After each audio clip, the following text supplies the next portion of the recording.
अस्सलाम वालेकुम मेरे प्यारे व्यूवर्स। आज मैंने बनाए हैं आपके लिए आलू अंडे हरे प्याज और टमाटर के साथ कुछ अपने स्टाइल से। ये रेसिपी तो वैसे ब्रेकफास्ट की है, पराठों के साथ लाजवाब लगती है, मगर आप इसको लंच और डिनर में भी नान और चपाती के साथ भी खा सकते हैं। इसको ज़रूर ट्राई करें। ये रेसिपी अपीलिंग भी है और टेस्टी भी बहुत है।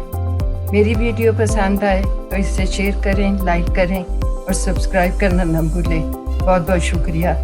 इंशाल्लाह मिलती हूँ फिर किसी नई रेसिपी के साथ।